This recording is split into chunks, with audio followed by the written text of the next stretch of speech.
Dokmen and the rest of the barangay takes the first blood in the battle of the first runner-ups in the battle of the two old friends.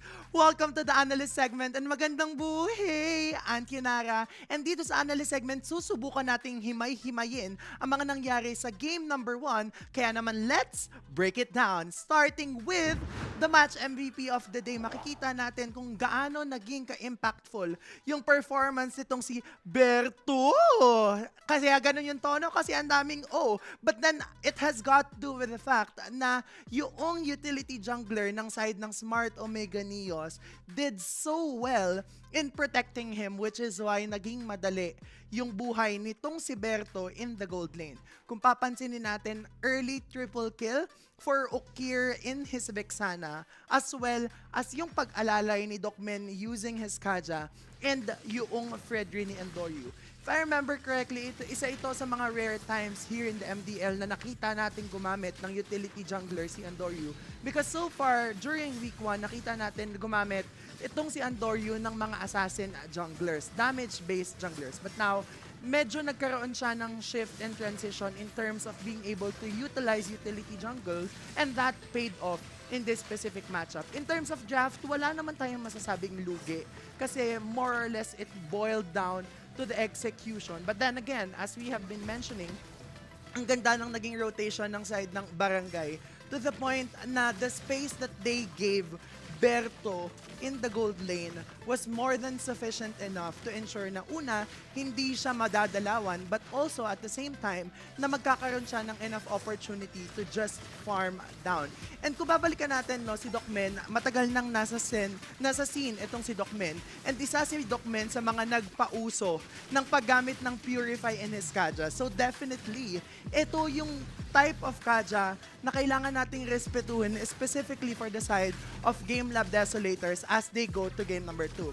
Good thing for them, we are in a global ban system, kaya naman hindi na magagamit ni Dokmen itong Kajang ito, as well as all of the heroes used by the side of Smart Omega Neos in this game. However, naging maganda lang din naman yung performance ng Smart Omega Neos at ng Barangay, mostly because of the fact na ang bilis umikot ng mid lane nila. Kaya naman kung papansinin natin, ang ating naging emblem as well as builds for both of our teams, mapapansin natin na standard and very meta-centric yung parehas nating composition for both of our teams. And specifically for day 2 of the MDL Philippines Season 3 rather, week 2, makikita natin na for game 1, ang nagiging trend ay very standard meta picks ang pinipili ng parehas nating kumpanan. In a way, masasabi nating limit testing to sa kung ano nga ba yung kailangang parehas gawin ng parehas nating kumpanan. And for this specific round in the tournament, okay lang yun at maganda na gano'n yung ginagawa nila because in that manner, nalam nila kung ano yung need nilang i-adjust come game number 2. Again, minention natin kahapon na experimentation is for week 1 and for week 2 onwards, kailangang isolidify na naman kupunan natin kung paano sila mag-act based on the meta that is evolving and at the same time, based on their status in the tournament. Now, Smart Omega Neos, again, as we have mentioned, very standard yung ginawa nila. Protect the gold laner. Si Okir, 100% kanyang kill participation. Kaya naman, nakita natin 405 yung kanyang standing kasi laging bumabagsak yung Eternal Guard. Sabi nga ni Butters, yung nirentahan na Lord nitong si Vexana noong Season 2. And yun yung nakikita nating nagiging, kumbaga, pain point ng side ng Gamelab Desolators because hindi nila nagagalaw yung mga dapat nilang bigyan ng bigyan. And at the same time, si Dokmen, yung threat using the Divine Judgment is just really there. Kaya naman masasabi natin na in this specific round, in this specific matchup, Smart Omega Neos, yung talagang nakalamang, they dominated this game. Sabi nga ng ating casters na sobrang naging lakas ng Smart Omega Neos as well as ng Barangay in this specific game. Kaya naman, for game number 2, kailangan natin makita kung paano mag-a-adjust ang ating mga players. But of course, I know Joshi Cakes and Qwerty have a lot to say. Kaya naman to my co-casters, ano kayang machi-chika natin dyan? It's as if the Barangay just really knows how to make their lineup work as they sweep Gamelab Desolators for a 2-0 matchup. Again, all throughout the day, nakikita natin na natatalo yung mga heroes such as the Paquito, the Harith, as well as the Nolan. But then, Barangay, pinapakita nila sa atin just how it's done, how to make it work. And that's a clean sweep coming from Smart Omega Neos, and it all began with Okir using this Valentina, and he was the MVP for game number 2. Makikita natin kung paano pinapaikot ng Smart Omega Neos yung lineup na meron sila and trying to make it work. Ganda ng naging performance nila because again, similar to game number 1, they were the ones who took control of the match. And on top of that, sila din yung nagdidictate ng tempo, sila yung nagdidictate ng momentum. Kung babalikan natin, yung naging rotation nila, it's all to the gold lane. Yung first 4 kills na meron yung Smart Omega Neos was all against Hani Salas, which is, in this case, is one of the main heroes to watch out for considering na medyo masakit yung crossbow of Tang coming from that 1-1. And then, on top of that, kailangan din nilang bantayan si Takinaga in his Joy, which is really what they did. Now, for Docman specifically for this matchup, ang ganda rin ng kanyang naging performance in his Minotaur. And even Docman's motor is named Minotaur, which is why ang ganda din ng pinakita niya. Kaya mukhang alam na alam niya kung paano gamitin yung hero na to. All throughout the match, makikita natin kung papaanong si Andoryu as well, yung nagko-control ng matchup. And kung babalikan natin, yung third key to victory natin, it's heart strong, it's a battle of passion.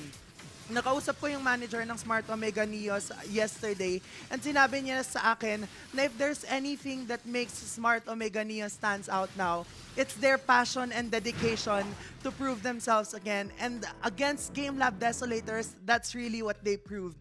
Not only were they able to pull off difficult heroes, they were also able to make it spin in their own way. Kaya when we're gonna look at our emblem builds as well as our hero builds, makikita natin yung mga hindi natin masasabing weird but unusual emblem. Starting with Andoryu's Akai na naka-Impure Rage. Kung babalikan natin yung Tai Chi, yung passive ng isang Akai, meron yung damage based on the health na meron yung kalaban mo. And kaya din naman naggamit ni Andoryu itong Impure Rage na to ay because as long as meron siyang passive tapos nagcast yung kanyang heavy spin, continuous yung damage na makikita natin. Against a 1-1 na merong purify effect, hindi gumagana na mapapurify mo lahat ng ikot coming from that heavy spin. Kaya hindi masyadong nag-worry itong si Andoryu in terms of using his Akai. And again, our match MVP for this game is Okir with his Valentina kasi kagaya ng mention ni Joshi Cakes, ang dami niyang pwedeng gamiting ultimate with the IMU but he chooses to go with House Ultimate na pink carpet na pwede nating sabihin. Kaya naman lagi silang may vision against their enemies. Smart Omega Neos knew what to do, executed it properly, and ensured na sila yung makakakuha ng sweep against their opponent.